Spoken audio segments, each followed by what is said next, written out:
Now, we will start bombarding Saipan. We are only about 1,200 miles from Tokyo. I guess I'll go down and buy some candy. The candy has been our old standby when we have nothing to eat at battle stations for long hours.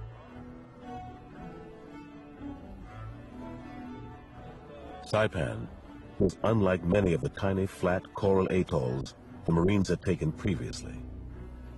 It was 14 miles long, featured all kinds of terrain, and was defended by more than 30,000 Japanese troops. It was also home to somewhere between 16,000 and 20,000 Japanese civilians.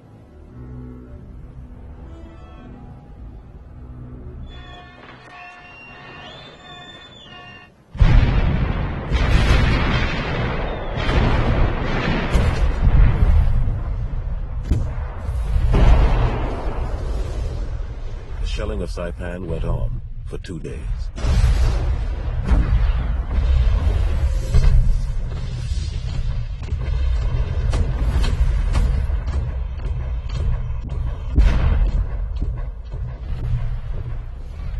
Among the Marines of the 4th Division waiting to go ashore was Corporal Alvy Ray Pittman of Mobile, Alabama.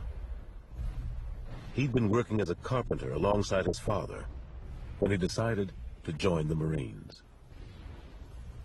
I had made up my mind I wanted to get in the toughest outfit they had, and I was afraid the war was going to get over before I got over there. So I joined the Marine Corps, because they sent me to Paris Island for boot camp.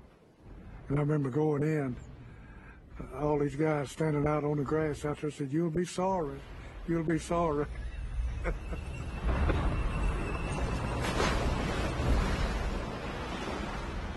Ray Pittman was in the first wave, part of a 16-man demolition team assigned to destroy enemy strongpoints wherever they were found, using explosives, grenades, and flamethrowers.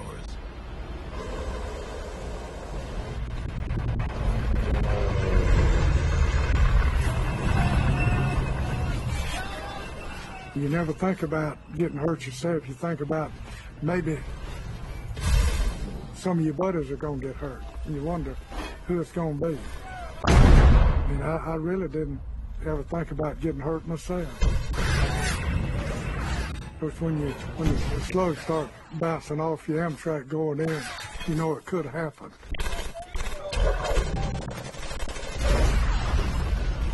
The naval bombardment had failed. Concentrated Japanese mortar and artillery fire rained down among the Amtraks and on the men fighting for a toehold on the beach.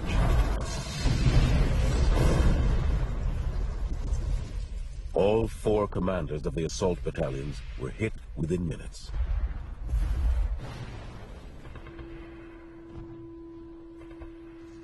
By evening, 20,000 Marines had made it ashore, but they could go no further.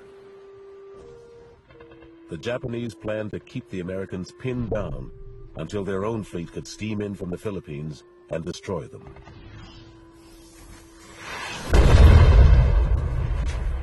Despite the rain of shells, the Marines began slowly to fight their way off the beach.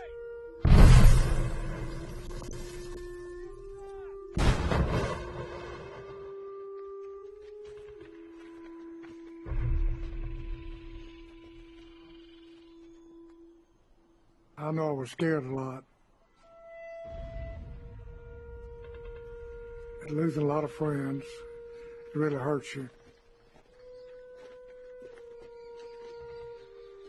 It's really hard for me to describe really just how I felt the whole time.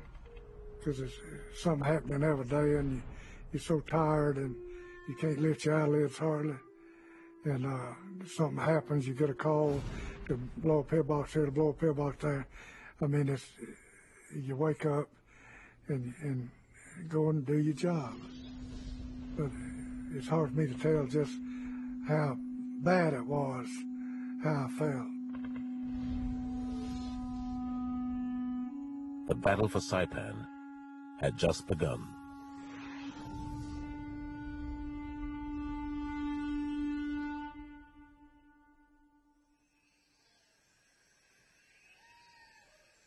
Santo Tomas, Manila.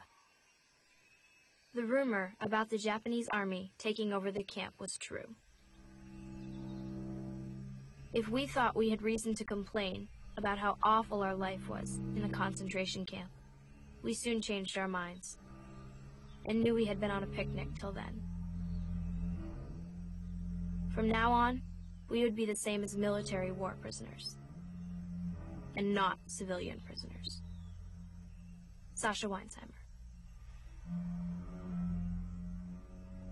After the Japanese army assumed control of Santo Tomas Camp in Manila in the Philippines, they had taken propaganda photographs of some of the prisoners to show how well they were being treated. Sasha Weinsheimer and her younger brother were forced to pose for the photographer. Things were not as they appeared. For 11-year-old Sasha, her family, and 4,000 other civilian prisoners, life had gone from bad to worse. Prisoners, including children, were made to bow to the officers and were beaten if they failed to go low enough. Food and supplies from friends outside the camp were cut off. There was no more meat, just rice and dried fish. So almost everything was taken away from us at once. We began to know how bad things could be. Even though Mommy and Daddy kept telling us kids to eat everything on our plates, because the day would come when we might have very little to eat, we didn't really believe them. Being without food, I think, is one of the worst things ever, because without that, nothing is functional. We'd lie down in bed in the shanty. We live in a shanty. And I had a mattress on the floor. My mother and my father and my sister had one mattress, and my brother had a small mattress. And we'd lie there. We have to go to bed early because of blackout. We used to lie down on the floor, and you stick your finger in your stomach and feel your backbone. And we say, yeah, I feel my backbone. And we, this would be a game. These are the games that we played all the time. And ironically enough, it helped.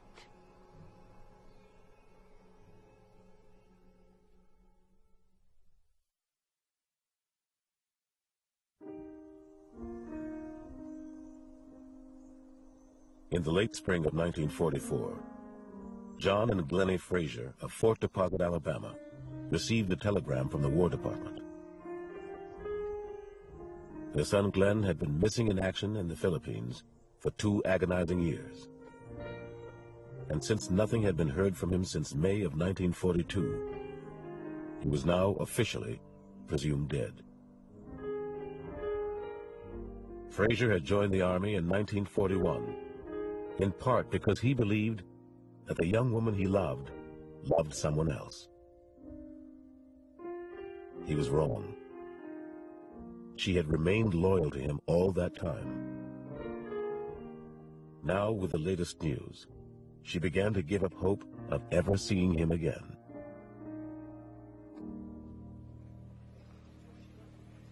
But Glenn Frazier was still alive, a prisoner of the Japanese. When I'd think about home, I would think about the things that I miss most, like ice cream and potato salad and some ambrosia that my mother used to make for Christmas and so forth. And, of course, it was always a thought of if we would get back home. But it got a time that we were so weak. It got a time with me, and I was so weak until I couldn't even remember whether I had sisters or brothers, and I couldn't even remember their names. And it comes to time when you think, did I have a home back? Did I have a home? Did I have a family? Frazier had come close to death several times. He had endured the Bataan Death March and nightmarish conditions at Camp O'Donnell and Bilibid Prison in the Philippines. And he had been forced to perform slave labor in prison camps in Japan itself.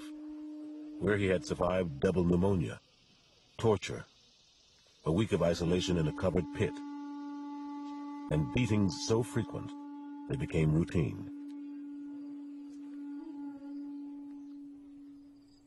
Once, when he failed to lift his feet high enough while marching, a guard drove a bayonet into his knee. It started getting infected, and it finally got gangrene. And Dr. Campbell, which was our American doctor in there, had nothing to treat me with except iodine. I would hold a cup to catch all the blood, and he cut it open with a pocket knife and would get to the point where he would pour pure iodine in there to kill the gangrene. They were thinking about taking my leg off. So I told Dr. Campbell I'd just rather die than have my leg taken off. So he fought it, and we won. At one point, there was only a space in the back of my leg, about an inch and a half across, that the flesh was just like regular normal flesh. The rest of it was decayed. I could open that wound up and see my bone. Fraser's leg eventually healed, and he went back to work on the waterfront at Tanagora, where he and his friends did all they could to sabotage the Japanese war effort. They risked their lives to drill holes in the bottoms of oil barrels, poured sand into gas tanks, wrecked machinery, destroyed a dock, and loosened blocks so that a submarine under repairs slid into the bay upside down. And through it all, Fraser thought of home and of the girl he still hoped somehow to see again. But the thing that really kept me going is seeing if that girl was still there, and see if, still in my heart was crazy about her, and the fact that I wanted to live. I did not want my body pushing up Japanese daisies. And I just felt that way. And I thought, they're going to have a heck of a time getting me in a casket.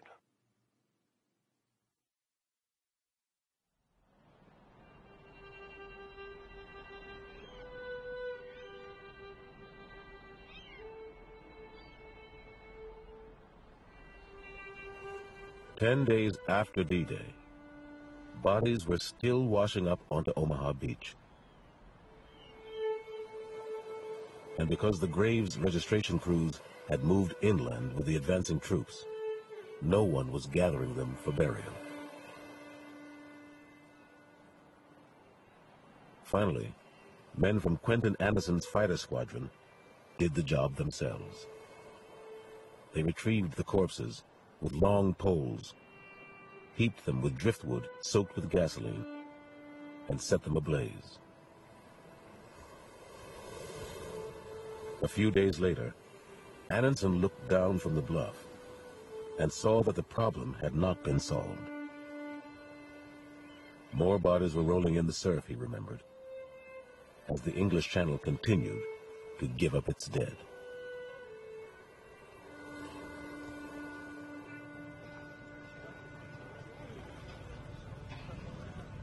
Anderson's outfit had recently moved to new quarters. Advanced Landing Strip A1, a freshly built airfield near Omaha Beach. Their mission was to provide close air support for American infantry